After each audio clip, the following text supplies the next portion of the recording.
नमस्कार दोस्तों अगर आप भी रॉयल चैलेंजर्स बैंगलोर और लखनऊ सुपर जायंट्स के बीच खेले गए टाटा आईपीएल के 50वें एवं सबसे रोमांचक महामुकाबले को देखने के बाद खुश हैं, तो हमारी इस वीडियो को दिल से एक लाइक जरूर कीजिए। आज हमारी इस वीडियो का लाइक टारगेट सिर्फ 300 लाइक है, तो दिल से लाइक करना नहीं भूलिए दोस्तों। आईपीएल के 50वें एवं सबसे रोमांचक सांसों को रोक देने वाला महामुकाबला आज टाटा आईपीएल के इतिहास की दो सबसे खतरनाक टीमों के बीच खेला गया, जहां पर आज रजत पाटीदार की कप्तानी वाली रॉयल चैलेंजर्स बैंगलोर के सामने ऋषभ पंत की कप्तानी वाली लखनऊ सुपर जायंट्स की टीम इकाना क्रिकेट स्टेडियम बी ग्राउंड लखनऊ के होम ग्राउंड पर मौजूद थी। जैसे ही टॉस हुआ, आरसीबी के नए कप्तान रजत पाटीदार ने बिना देर किए पहले गेंदबाजी चुन ली। उनका प्लान बिल्कुल साफ था कि पहले लखनऊ को रोको और फिर लक्ष्य का पीछा करते हुए मैच खत्म करो, लेकिन शायद उन्हें भी अंदाजा नहीं था कि सामने मिचेल मार्श जैसा तूफान खड़ा है। स्टेडियम में फैंस का शोर कानों को चीर रहा था, हर तरफ नीली और लाल जर्सियों की चमक दिखाई दे रही थी। तभी मैदान पर उतरी लखनऊ की ओपनिंग जोड़ी मिचेल मार्श और युवा अर्शिन कुलकर्णी। दोनों बल्लेबाजों के चेहरे पर अलग ही आत्मविश्वास दिख रहा था। उधर आरसीबी की तरफ से पहला ओवर लेकर आए अनुभवी भुवनेश्वर कुमार। पहली ही गेंद पर भुवी ने अपनी क्लास दिखा दी। बाहर जाती स्विंग गेंद और मार्श ने उसे सम्मान देते हुए छोड़ दिया। ऐसा लगा जैसे दोनों खिलाड़ी पहले एक दूसरे को परख रहे हों, लेकिन दूसरी गेंद पर मार्श ने हल्के हाथों से सिंगल लेकर बता दिया कि वह ज्यादा देर शांत नहीं रहने वाले। अब स्ट्राइक पर आए अर्शिन कुलकर्णी। युवा बल्लेबाज पर सभी की निगाहें थीं। भुवी ने उन्हें लगातार टाइट लाइन से बांधने की कोशिश की। शुरुआत में अर्शिन थोड़ा संभल कर खेले, लेकिन फिर उन्होंने स्क्वायर लेग की तरफ शानदार टाइमिंग से 2 रन लेकर अपने इरादे जाहिर कर दिए। पहले ओवर के बाद स्कोर सिर्फ 5 रन था, मगर हवा में तूफान आने का संकेत साफ महसूस हो रहा था। दूसरे ओवर में गेंद जोश हेजलवुड के हाथों में आई और यहीं से मैच ने रफ्तार पकड़ ली। पहली गेंद वाइड गई और अगले ही पल मिचेल मार्श ने ऐसा हमला बोला कि पूरा स्टेडियम दहल उठा। हेजलवुड ने थोड़ा फुल लेंथ डाला और मार्श ने सीधे बल्ले से ऐसा छक्का मारा कि गेंद साइड स्क्रीन के ऊपर जाकर गिरी। दर्शक अपनी सीटों से उछल पड़े। हेजलवुड ने वापसी की कोशिश जरूर की, लेकिन मार्श का मूड आज कुछ और ही था। अगली कुछ गेंदों में उन्होंने फिर कदम आगे बढ़ाया और एक और लंबा छक्का जड़ दिया। बारिश ने थोड़ी देर खेल जरूर रोका, लेकिन ब्रेक के बाद भी मार्श का बल्ला उसी आग में जलता रहा। दूसरे ओवर से 13 रन आए और आरसीबी के चेहरे पर दबाव साफ दिखने लगा। तीसरे ओवर में फिर से भुवनेश्वर कुमार अटैक पर लौटे। उन्होंने शुरुआत में अर्शिन को थोड़ा रोके रखा, लेकिन दूसरी तरफ मार्श अब पूरी तरह सेट हो चुके थे। अर्शिन ने भी कवर के ऊपर से शानदार ड्राइव खेलकर 2 रन निकाले और स्टेडियम में बैठे फैंस का उत्साह बढ़ा दिया। लेकिन असली धमाका ओवर की आखिरी गेंद पर हुआ। भुवी ने ऑफ स्टंप के बाहर गेंद डाली और मिचेल मार्श ने फ्रंट फुट पर आकर ऐसा कवर ड्राइव खेला कि गेंद गोली की रफ्तार से बाउंड्री पार कर गई। डगआउट में बैठे खिलाड़ी भी उस शॉट को देखकर मुस्कुरा उठे। 3 ओवर के बाद लखनऊ का स्कोर 27 रन पहुंच चुका था और ऐसा लग रहा था कि आज ये मुकाबला रन बरसाने वाला है। अब कप्तान ने स्पिन का सहारा लिया और चौथा ओवर कृणाल पांड्या को सौंपा गया। शुरुआत में लगा कि शायद स्पिनर कुछ नियंत्रण बना पाएंगे। अर्श ने पहली गेंद पर सिंगल लिया और फिर मार्श स्ट्राइक पर आ गए। तीसरी गेंद पर मार्श ने ऑफ साइड में जोरदार चौका लगाया। गेंद इतनी तेजी से निकली कि फील्डर सिर्फ देखते रह गए। इसके बाद अगली ही गेंद पर कृणाल ने थोड़ी फ्लाइट दी और मार्श ने लंबा कदम निकालकर लॉन्ग ऑन के ऊपर से विशाल जड़ दिया। ये शॉट पूरी तरह ताकत और आत्मविश्वास का मिश्रण था। ओवर खत्म होते होते लखनऊ 39 रन तक पहुंच गया और आरसीबी के गेंदबाज लगातार दबाव में आते जा रहे थे। 5वें ओवर में रासिक सलाम दर को गेंद थमाई गई, लेकिन उनका स्वागत भी बेहद खराब रहा। पहली ही गेंद पर मार्श ने बैक फुट पर जाकर जबरदस्त पुल शॉट खेला और गेंद सीधे स्टैंड में जा गिरी। अगली गेंद पर रासिक ने स्लोअर बॉल डालने की कोशिश की, लेकिन मार्श ने टाइमिंग के दम पर फिर से जड़ दिया। लगातार 2 गेंदों पर 2 ने आरसीबी की हालत खराब कर दी। चौथी गेंद पर मार्श ने शानदार कट शॉट खेलकर चौका बटोरा। इस ओवर में कुल 17 रन आए और मार्श तेजी से अपने अर्धशतक की तरफ बढ़ते दिखे। दूसरी तरफ अर्शिन कुलकर्णी समझदारी से विकेट संभाले हुए थे और जरूरत पड़ने पर स्ट्राइक रोटेट कर रहे थे। छठे ओवर में फिर से हेजलवुड लौटे, लेकिन मार्श अब पूरी तरह खतरनाक हो चुके थे। दूसरी गेंद पर उन्होंने बैकफुट से शानदार चौका लगाया। गेंद थर्ड मैन और पॉइंट के बीच से निकल गई। अगली गेंद पर फिर चौका आया। हालांकि इस बार थोड़ा एज जरूर लगा, लेकिन किस्मत भी मार्श का साथ दे रही थी। फिर ओवर की आखिरी गेंद पर उन्होंने एक और शानदार शॉट खेला और गेंद पॉइंट के पास से 4 रन के लिए निकल गई। इसी चौके के साथ मिचेल मार्श ने सिर्फ 20 गेंदों में तूफानी अर्धशतक पूरा कर लिया। पूरा स्टेडियम तालियों से गूंज उठा। जबकि आरसीबी के खिलाड़ी पूरी तरह निराश नजर आने लगे। 6 ओवर खत्म होने तक लखनऊ सुपर जॉयंट्स का स्कोर बिना किसी नुकसान के 68 रन हो चुका था। मिचेल मार्श 58 रन बनाकर नाबाद थे, जबकि अर्शिन कुलकर्णी 8 रन पर उनका साथ निभा रहे थे। पावर प्ले पूरी तरह लखनऊ के नाम रहा और आरसीबी के किसी भी गेंदबाज के पास मार्श के तूफान का जवाब नजर नहीं आया। पावर प्ले खत्म होने के बाद ऐसा लग रहा था कि शायद आरसीबी अब वापसी करने की कोशिश करेगी, लेकिन मिचेल मार्श का इरादा कुछ और ही था। 7वें ओवर में कप्तान ने सुरेश शर्मा को गेंद थमाई ताकि स्पिन के जरिए रन गति पर लगाम लगाई जा सके। पहली ही गेंद पर अर्शिन कुलकर्णी ने स्क्वायर की तरफ सिंगल लेकर स्ट्राइक मार्श को दे दी और फिर जो हुआ उसने पूरे स्टेडियम को हिला दिया। सुरेश ने थोड़ी छोटी गेंद डाल दी और मार्श ने बिना कोई गलती किए मिड विकेट के ऊपर से जोरदार जड़ दिया। गेंद सीधे दर्शकों के बीच जाकर गिरी। अगली गेंद पर उन्होंने समझदारी से 1 रन लिया, लेकिन चौथी गेंद पर अर्शिन ने भी हाथ खोल दिए। उन्होंने लेट कट खेलते हुए गेंद को बैकवर्ड पॉइंट के पास से चौके के लिए भेज दिया। ओवर में कुल 12 रन आए और लखनऊ का स्कोर तेजी से 80 के पार पहुंच गया। स्ट्रैटेजिक टाइम आउट के दौरान भी आरसीबी के खिलाड़ी काफी परेशान नजर आ रहे थे, क्योंकि मार्श पूरी तरह मैच पर कब्जा जमा चुके थे। 8वें ओवर में फिर से कृणाल पांड्या को लगाया गया। शुरुआत में उन्होंने थोड़ा कंट्रोल दिखाया। मार्श ने पहली गेंद पर सिंगल लिया और फिर अर्शिन ने भी 1 रन लेकर स्ट्राइक वापस मार्श को दे दी, लेकिन 5वीं गेंद पर मार्श ने एक बार फिर अपना क्लास दिखाया। कृणाल ने ऑफ स्टंप के बाहर थोड़ी छोटी गेंद डाली और मार्श ने शानदार कट शॉट खेलते हुए चौका बटोर लिया। गेंद इतनी तेजी से निकली कि फील्डर के पास कोई मौका ही नहीं था। हालांकि ओवर ज्यादा महंगा नहीं गया, लेकिन फिर भी लखनऊ आसानी से रन जोड़ता रहा और स्कोर 86 तक पहुंच गया। 9वें ओवर में सुयश शर्मा फिर गेंदबाजी के लिए आए। इस ओवर में बल्लेबाजों ने ज्यादा जोखिम नहीं लिया, लेकिन रन रुकने भी नहीं दिए। पहली गेंद पर अर्श ने लॉन्ग ऑन की तरफ सिंगल लिया, फिर मार्श ने पुल शॉट के जरिए 1 रन चुराया। चौथी गेंद पर मार्श ने एक बार फिर ताकत दिखाई। सुयश ने थोड़ी शॉर्ट गेंद डाली और मार्श ने लॉन्ग ऑन के ऊपर से जोरदार चौका जड़ दिया। ये शॉट देखकर साफ लग रहा था कि वह आज किसी भी गेंदबाज को नहीं छोड़ने वाले। दूसरी तरफ अर्शिन भी लगातार स्ट्राइक रोटेट करते रहे। इस ओवर में कुल 9 रन आए और लखनऊ का स्कोर 95 रन पहुंच गया। आरसीबी के कप्तान अब लगातार फील्ड बदल रहे थे, लेकिन कोई भी योजना काम करती नजर नहीं आ रही थी। 10वें ओवर में आखिरकार आरसीबी को राहत मिली। कृणाल पांड्या गेंदबाजी के लिए आए और इस बार उन्होंने अर्शिन कुलकर्णी को फंसा लिया। ओवर की दूसरी गेंद पर अर्शिन ने कवर के ऊपर से बड़ा शॉट खेलने की कोशिश की, लेकिन गेंद बल्ले के बीच में नहीं आई। राजत पाटीदार ने एक्स्ट्रा कवर पर शानदार कैच पकड़ लिया और अर्शिन 17 रन बनाकर आउट हो गए।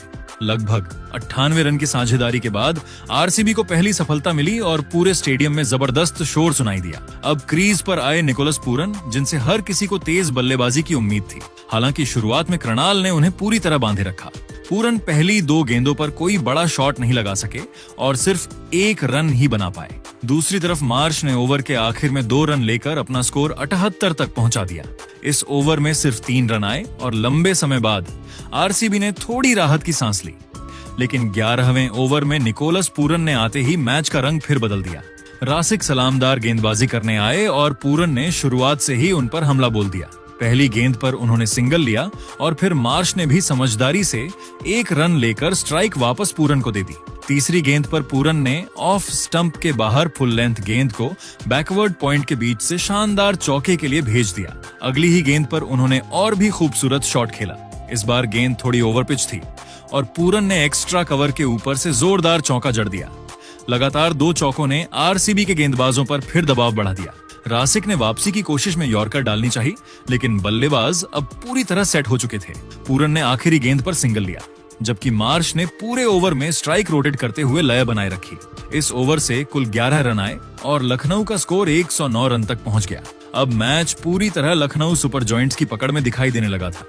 मिचेल मार्श 79 रन बनाकर खतरनाक अंदाज में बल्लेबाजी कर रहे थे, जबकि निकोलस पूरन भी आते ही आक्रामक मूड में नजर आ रहे थे। दूसरी तरफ आरसीबी के कप्तान और गेंदबाज लगातार दबाव में दिखाई दे रहे थे, क्योंकि हर ओवर के साथ मैच उनसे दूर जाता नजर आ रहा था। 11 ओवर के बाद ऐसा लग रहा था कि आरसीबी ने मैच में थोड़ी वापसी कर ली है, लेकिन मिचेल मार्श अभी रुकने के मूड में बिल्कुल नहीं थे। 12वें ओवर में जोश हजलवुड फिर गेंदबाजी करने आए और इस बार उन्होंने शानदार कंट्रोल दिखाया। पहली ही गेंद पर निकोलस पूरन ने लेग साइड में हल्के हाथों से खेलकर सिंगल लिया। इसके बाद मार्श ने भी यॉर्कर लेंथ गेंद पर मुश्किल से बल्ला लगाया और एक रन चुराया। हेजलवुड लगातार तेज और सटीक गेंदबाजी कर रहे थे। पूरन को भी उन्होंने खुलकर खेलने का मौका नहीं दिया। हर गेंद पर सिर्फ सिंगल ही निकल पा रहा था।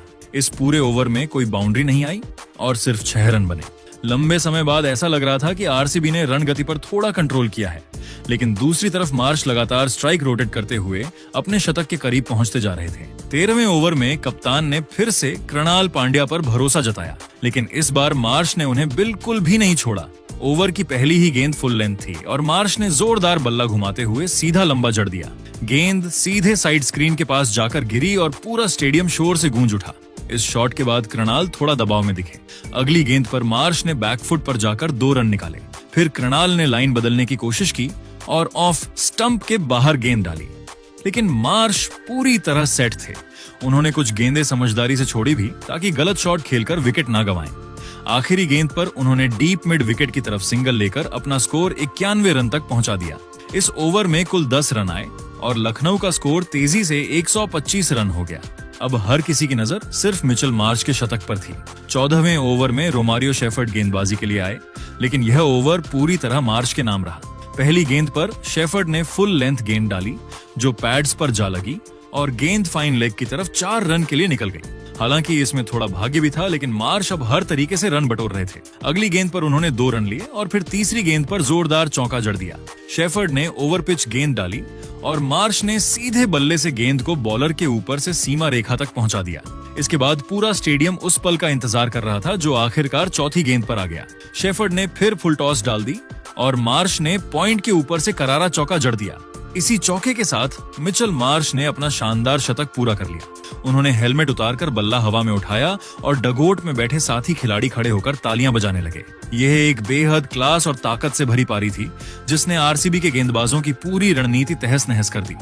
लेकिन मार्श यहीं नहीं रुके। ओवर की आखिरी गेंद पर उन्होंने ऑफ स्टंप के बाहर ओवर पिच गेंद को डीप एक्स्ट्रा कवर के ऊपर से के लिए भेज दिया। इस ओवर से कुल 20 रन आए और लखनऊ का स्कोर 145 रन पहुंच गया। इसी बीच 14 ओवर खत्म होते ही अचानक मौसम ने करवट ले ली और मैदान पर हल्की बारिश शुरू हो गई, जिसके कारण खिलाड़ियों को कुछ देर के लिए मैदान छोड़ना पड़ा। बारिश के बाद जब मुकाबला दोबारा शुरू हुआ तो मैदान का माहौल पूरी तरह बदल चुका था। ओवरों में कटौती के बाद ये मुकाबला अब 19 ओवर का हो गया था, लेकिन लखनऊ के बल्लेबाजों का आक्रामक अंदाज बिल्कुल भी नहीं बदला। 15वें ओवर में रासिक सलामदार गेंदबाजी के लिए लौटे। पहली गेंद पर निकोलस पूरन ने समझदारी से सिंगल लिया और फिर मिचेल मार्श ने भी कवर के पास से 1 रन लेकर स्ट्राइक रोटेट की। पूरन अब धीरे धीरे अपने हाथ खोलने लगे थे। चौथी गेंद पर उन्होंने शानदार टाइमिंग के साथ ऑफ साइड में चौका जड़ दिया। गेंद बैकवर्ड पॉइंट के पास से बिजली की रफ्तार से सीमा रेखा तक पहुंची।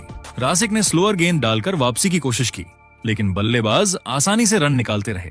इस ओवर में कुल 10 रन आए और लखनऊ का स्कोर 155 रन पहुंच गया। 16वें ओवर में भुवनेश्वर कुमार अटैक पर आए। शुरुआत में उन्होंने अपनी सटीक यॉर्कर से पूरन को बांधने की कोशिश की। पहली गेंद पर कोई रन नहीं आया, लेकिन अगली गेंद पर पूरन ने डीप मिड विकेट की तरफ सिंगल निकाल लिया। मार्श भी अब शतक के बाद काफी सहज दिख रहे थे और उन्होंने लॉन्ग ऑफ की तरफ रन बटोरे। हालांकि इस ओवर की आखिरी गेंद ने पूरा माहौल बदल दिया। भूवी ने थोड़ी छोटी गेंद डाली और निकोलस पूरन ने तेजी से पुल शॉट खेला। गेंद बल्ले के बीचों बीच लगी और सीधे डीप मिड विकेट के ऊपर से के लिए चली गई। यह एक ताकतवर शॉट था जिसने दर्शकों को फिर झूमने पर मजबूर कर दिया। ओवर खत्म होते होते लखनऊ 165 रन तक पहुंच चुका था और अब सभी की नजर अंतिम 3 ओवरों पर थी। 17वें ओवर में जोश हजलवुड गेंद लेकर आए और आखिरकार आरसीबी को सबसे बड़ी सफलता मिल गई। पहली ही गेंद पर मिचेल मार्श बड़ा शॉट खेलने गए। हजलवुड ने लो फुल टॉस डाली और मार्श ने पूरी ताकत से बल्ला घुमाया, लेकिन गेंद ज्यादा ऊंचाई नहीं ले सकी। डीप पॉइंट पर जैकब बेथेल ने शानदार कैच पकड़ लिया। 109 रन की तूफानी पारी खेलकर मार्श आखिरकार पवेलियन लौटे। पूरा स्टेडियम खड़े होकर उनकी पारी की तारीफ कर रहा था।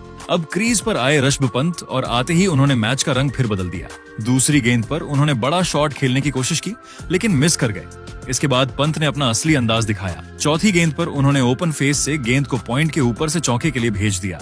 अगली ही गेंद पर फिर चौका आया। इस बार गेंद फाइन लेग के पास से निकल गई। हेजलवुड दबाव में आ गए और एक वाइड भी दे बैठे। आखिरी गेंद पर पंत ने जबरदस्त स्लॉग स्वीप खेला और गेंद सीधे लॉन्ग ऑफ के ऊपर से के लिए चली गई। इस ओवर में कुल 18 रन आए और लखनऊ का स्कोर 183 रन पहुंच गया। 18वें ओवर में भुवनेश्वर कुमार ने फिर वापसी की कोशिश की। शुरुआत में उन्होंने पूरन को बांधे रखा, और सिर्फ 2-2 रन दिए। लेकिन चौथी गेंद पर पूरन को थोड़ा भाग्य का साथ मिला। उन्होंने ड्राइव खेला, गेंद एज लेकर थर्ड मैन के पास से चौके के लिए निकल गई। पंत दूसरी तरफ तेजी से रन चुराते रहे। इस ओवर में 10 रन आए और स्कोर 193 रन पहुंच गया। अब आखिरी ओवर बचा था और पूरा स्टेडियम 200 रन का इंतजार कर रहा था। 19वें और आखिरी ओवर में रासिक सलामदार गेंदबाजी के लिए आए। पहली गेंद पर पंत ने सिंगल लिया, लेकिन दूसरी गेंद पर बड़ा मोड़ आया। निकोलस पूरन बड़ा शॉट लगाने गए, लेकिन इस बार टाइमिंग सही नहीं हुई। डीप स्क्वायर लेग पर कृणाल पांड्या ने कैच पकड़ लिया और पूरन 38 रन बनाकर आउट हो गए। हालांकि इसके बाद भी रन रुकने वाले नहीं थे। एडन मार्करम ने आते ही सिंगल लिया और फिर आर्शव पंत ने विस्फोटक अंदाज में हमला शुरू कर दिया। चौथी गेंद पर उन्होंने पुल शॉट खेलकर चौका लगाया। अगली गेंद पर फिर शानदार ड्राइव के जरिए चौका बटोरा और आखिरी गेंद पर तो कमाल ही कर दिया। पंत ने स्टांस बदलते हुए गेंद को बैकवर्ड पॉइंट के ऊपर से के लिए भेज दिया। इसी के साथ लखनऊ सुपर जायंट्स ने 19 ओवर में 209 रन का विशाल स्कोर खड़ा कर दिया। अब दोस्तों, इस लक्ष्य का पीछा करने के लिए रॉयल चैलेंजर्स बैंगलोर की तरफ से सलामी बल्लेबाज के तौर पर विराट कोहली और जैकब बैथल की जोड़ी ओपनिंग करने के लिए मैदान पर उतरे और पहले ओवर में गेंदबाजी करने आए। मोहम्मद शमी ने शानदार शुरुआत दिलाई, जहां दोस्तों चौथी ही गेंद पर जैकब बोथल ने शानदार चौकी के साथ अपना खाता खोला। लेकिन अगली ही गेंद पर दोस्तों मोहम्मद शमी ने बेहतरीन गेंदबाजी करते हुए जैकब बैथल को प्रिंस यादव के हाथों कैच आउट करवा दिया। इसी के साथ जैकब बैथल 4 रनों की पारी खेलकर चलते बने। इसके बाद दूसरे ओवर में गेंदबाजी करने आए प्रिंस यादव ने तूफानी गेंदबाजी करते हुए सबसे बड़ा विकेट हासिल किया और लखनऊ को मैच जिताने में बड़ा अहम योगदान दिया। जहां दोस्तों दूसरी ही गेंद पर प्रिंस यादव ने विराट कोहली को क्लीन बोल्ड कर दिया, बड़ा विकेट हासिल किया। विराट कोहली बिना खाता खोले ही पवेलियन लौट गए, लेकिन इसी ओवर में नए बल्लेबाज देवदत्त पडिक्कल ने आते ही शानदार मैक्सिमम के साथ अपना खाता खोला। इसके बाद दोस्तों तीसरे ओवर में मोहम्मद शमी ने शानदार और किफायती गेंदबाजी करते हुए ओवर में मात्र 3 रन ही खर्च किए। तो वहीं पर दोस्तों चौथे ओवर में कप्तान रजत पाटीदार के बल्ले से हमें एकमात्र चौका देखने को मिला। आरसीबी की शुरुआत काफी धीमी थी। इसके बाद दोस्तों 5वें ओवर में रजत पाटीदार और देवदत्त पडिक्कल दोनों ही खिलाड़ियों के बल्ले से हमें एक बाउंड्री देखने को मिली। तो वहीं पर दोस्तों छठे ओवर में देवदत्त पडिक्कल ने एकमात्र चौका जड़ दिया। जहां दोस्तों देखा जाए तो 6 ओवर के पावर प्ले में रॉयल चैलेंजर्स बैंगलोर की टीम 2 विकेट के नुकसान पर 45 रन बना चुकी थी, यानी कि कुछ खास शुरुआत नहीं थी। 7वें ओवर में दोस्तों कप्तान रजत पाटीदार के बल्ले से हमें एक तूफानी और मैक्सिमम देखने को मिला और इसी ओवर में एक शानदार बाउंड्री लगाकर ओवर में कुल 15 रन बटोर लिए। रजत पाटीदार और देवदत्त पडिक्कल के बीच अच्छी साझेदारी बन गई थी। जहां 8वें ओवर में कप्तान रजत पाटीदार के बल्ले से हमें एक और तूफानी देखने को मिला। 9वें ओवर की शुरुआत में देवदत्त पडिक्कल के बल्ले से हमें एक चौका देखने को मिला और इसी ओवर की अंतिम 2 गेंदों पर कप्तान रजत पाटीदार ने अपना गियर चेंज करते हुए दोस्तों दिग्विवेश राठी को एक के बाद एक, यानी कि दोस्तों बैक टू बैक 2 मैक्सिमम और ताबड़तोड़ जड़ दिए और इस ओवर में 17 रन बटोर लिए। दोस्तों 10वें ओवर में रजत पाटीदार ने एक मैक्सिमम और गगनचुंबी लगाकर अपना अर्धशतक पूरा कर लिया मात्र 26 गेंदों में। रजत पाटीदार काफी ताबड़तोड़ बल्लेबाजी करते हुए नजर आ रहे थे और अगली ही गेंद पर दोस्तों रजत पाटीदार ने एक और मैक्सिमम तूफानी जड़ दिया। रजत पाटीदार अब काफी अग्रेसिव मोड में नजर आ रहे थे। जहां दोस्तों 10 ओवर में आरसीबी की टीम ने 2 विकेट के नुकसान पर 104 रन बना लिए थे। इसके बाद दोस्तों 11वां ओवर प्रिंस यादव लेकर आए। इस ओवर में दोस्तों प्रिंस यादव ने टहलका मचा दिया। पहली ही गेंद पर दोस्तों प्रिंस यादव ने देवदत्त पडिक्कल को कॉट एंड बोल्ड कर दिया। इसी के साथ दोस्तों देवदत्त पडिक्कल 25 गेंदों में 34 रनों की पारी खेलकर चलते बने। इसी ओवर में दोस्तों प्रिंस यादव ने तूफानी गेंदबाजी करते हुए एक और बड़ा विकेट हासिल किया। जितेश शर्मा को कैच आउट करवा दिया। इसी के साथ दोस्तों जितेश शर्मा भी 1 रन बनाकर चलते बने और इस ओवर में दोस्तों प्रिंस यादव ने 2 विकेट हासिल किए। इसके बाद 12वें ओवर की पहली ही गेंद पर टीम डेविड के बल्ले से एक शानदार चौका देखने को मिला, लेकिन इसी ओवर में शाहबाज अहमद ने शानदार गेंदबाजी करते हुए कप्तान रजत पाटीदार को एडन मार्करम के हाथों कैच आउट करवा दिया। इसी के साथ दोस्तों कप्तान रजत पाटीदार 31 गेंदों में 61 रनों की तूफानी और ताबड़तोड़ पारी खेलकर चलते बने। इस ओवर में शाहबाज ने सिर्फ 6 रन खर्च किए। 13वें ओवर में दोस्तों देखा जाए तो टीम डेविड के बल्ले से हमें एक और चौका देखने को मिला। दोस्तों 14वें ओवर में कुणाल पांड्या और टीम डेविड दोनों ही खिलाड़ियों के बल्ले से हमें एक बाउंड्री देखने को मिली। आखिरी की 30 गेंदों में अब दोस्तों देखा जाए तो आरसीबी की टीम को जीत के लिए 80 रनों की जरूरत थी, जहां दोस्तों 15वें ओवर में टीम डेविड ने खतरनाक बल्लेबाजी करते हुए पहली ही गेंद पर एक करारा चौका जड़ दिया। उसके बाद टीम डेविड का बल्ला खूब बोला, जहां दोस्तों चौथी गेंद पर टीम डेविड के बल्ले से इतना तूफानी देखने को मिला कि पूरा स्टेडियम हैरान रह गया। पांचवी गेंद पर भी टीम डेविड ने इतना फ्लैट, इतना बेहतरीन जड़ दिया कि दोस्तों स्टेडियम पूरा दंग रह गया। और इस ओवर में दोस्तों देखा जाए तो टीम डेविड ने कुल 17 रन बटोर लिए। आखिरी के दोस्तों देखा जाए तो 24 गेंदों में रॉयल चैलेंजर्स बैंगलोर की टीम को जीत के लिए 63 रनों की जरूरत थी। हालांकि उसके बाद में टीम डेविड और कृणाल पंड्या ने मिलकर आरसीबी की पारी को संभाला। दोनों के बीच अच्छी साझेदारी भी बनी, लेकिन लास्ट में टीम डेविड आउट हो गए, जिसके बाद आखिरी 2 ओवरों में कृणाल पांड्या और रोमारियो शेफर्ड ने आरसीबी को लक्ष्य तक पहुंचाने की काफी कोशिश की, लेकिन आरसीबी की टीम को आखिरी में 9 रन से हार का सामना करना ही पड़ा। दोस्तों, जैसे ही यह ब्लॉकबस्टर मैच खत्म हुआ, आईपीएल 2026 की पॉइंट्स टेबल में ऐसा भूचाल आया कि कुछ टीमों के चेहरे खिल गए तो कुछ टीमों के सपने लगभग टूट गए। अब प्ले ऑफ की रेस और भी ज्यादा रोमांचक हो चुकी है। कोई टीम टॉप 2 में जाने के लिए लड़ रही है तो कोई टीम सिर्फ अपनी उम्मीदें बचाने के लिए मैदान पर उतर रही है। और सबसे बड़ी बात, अब हर एक मैच किसी फाइनल मुकाबले से कम नहीं रहने वाला। दोस्तों, अगर सबसे पहले नीचे की टीमों की बात करें तो लखनऊ सुपर जायंट्स की हालत अब पूरी तरह खराब हो चुकी है। टीम ने 10 मुकाबलों में सिर्फ 2 जीत हासिल की है और 8 मुकाबलों में हार का सामना करना पड़ा है। यानी साफ है कि अब यहां से लखनऊ की टीम चाहकर भी प्ले ऑफ में नहीं पहुंच सकती। बचे हुए 4 मैच जीतने के बाद भी टीम सिर्फ 12 पॉइंट्स तक पहुंचेगी, जबकि प्ले ऑफ के लिए कम से कम 16 पॉइंट्स चाहिए। मतलब दोस्तों, लखनऊ की कहानी इस सीजन लगभग खत्म हो चुकी है। अब देखने वाली बात सिर्फ इतनी होगी कि जाते जाते यह टीम किस बड़े टीम का खेल बिगाड़ती है। मुंबई इंडियंस की हालत भी कुछ अलग नहीं है। 5 बार की चैंपियन टीम इस सीजन पूरी तरह संघर्ष करती नजर आई है। 10 मैचों में सिर्फ 3 जीत और 7 हार के साथ मुंबई की टीम अब लगभग टूर्नामेंट से बाहर हो चुकी है।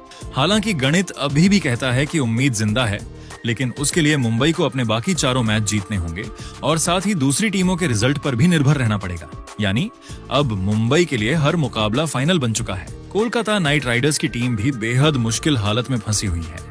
टीम ने 9 मुकाबलों में सिर्फ 3 जीत हासिल की है, जबकि एक मैच बारिश की वजह से रद्द हुआ था।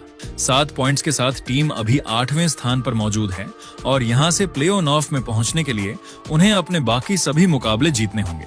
एक भी हार और कहानी खत्म। मतलब दोस्तों, एक केकेआर के लिए अब हर गेंद पर दबाव रहने वाला है। दिल्ली कैपिटल्स की बात करें तो टीम ने इस सीजन उम्मीद जरूर दिखाई, लेकिन लगातार हारों ने उनकी मुश्किलें बढ़ा दी हैं। 10 मैचों में 4 जीत और 6 हार के साथ दिल्ली 7वें स्थान पर है। अब अगर दिल्ली को प्लेऑफ में पहुंचना है तो उन्हें अपने बाकी सभी मुकाबले जीतने होंगे। अगर ऐसा हो गया तो दिल्ली की टीम सीधे प्लेऑफ में एंट्री मार सकती है, लेकिन एक भी हार उनका सफर खत्म कर सकती है। अब दोस्तों, आते हैं उन टीमों पर जिनकी उम्मीदें अभी मजबूत हैं। चेन्नई सुपर किंग्स की टीम हमेशा की तरह चुपचाप लेकिन खतरनाक अंदाज में आगे बढ़ रही है। 10 मैचों में 5 जीत के साथ सीएसके के पास 10 पॉइंट्स हैं और अगर यहां से टीम 3 मुकाबले और जीत लेती है तो प्लेऑफ का टिकट लगभग पक्का हो जाएगा। धोनी की टीम को हल्के में लेना किसी भी टीम की सबसे बड़ी गलती हो सकती है। गुजरात टाइटंस और राजस्थान रॉयल्स, दोनों टीमों ने इस सीजन शानदार क्रिकेट खेला है।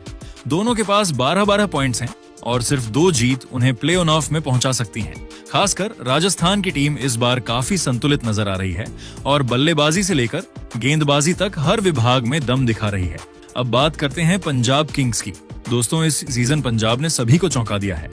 13 पॉइंट्स के साथ टीम तीसरे स्थान पर मौजूद है और सिर्फ 2 जीत उन्हें प्लेऑफ में पहुंचा देगी। टीम का आत्मविश्वास इस वक्त 7वें आसमान पर है और अगर यही फॉर्म जारी रही तो पंजाब इस बार फाइनल तक भी जा सकती है। लेकिन दोस्तों, असली दबदबा इस समय 2 टीमों का देखने को मिल रहा है। पहले नंबर पर रॉयल चैलेंजर्स बैंगलोर और दूसरे नंबर पर सनराइजर्स हैदराबाद। दोनों टीमों ने इस सीजन धमाकेदार प्रदर्शन किया है। आरसीबी ने 10 मैचों में 7 जीत हासिल कर 14 पॉइंट्स जुटा लिए हैं और अब सिर्फ एक जीत उन्हें आधिकारिक तौर पर प्ले ऑफ में पहुंचा देगी। विराट कोहली की टीम इस बार पूरी तरह बैलेंस नजर आ रही है और फैंस को लगने लगा है कि शायद इस बार ट्रॉफी का सपना सच हो सकता है। वहीं सनराइजर्स हैदराबाद की टीम भी किसी तूफान से कम नहीं दिख रही। 11 मुकाबलों में 7 जीत के साथ टीम दूसरे स्थान पर मौजूद है और अगर यहाँ से टीम अपने बाकी मुकाबले जीत जाती है तो टॉप 2 में जगह लगभग पक्की हो जाएगी।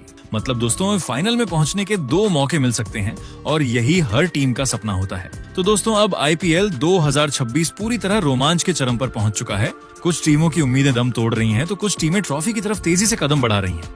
आने वाले मुकाबले इतने जबरदस्त होने वाले हैं कि हर मैच के बाद पॉइंट्स टेबल पूरी तरह बदल सकती है। अब देखना बेहद दिलचस्प होगा कि आखिर कौन सी 4 टीमें प्ले ऑफ में अपनी जगह बनाएंगी और कौन सी टीम इस बार आईपीएल 2026 की नई चैंपियन बनेगी।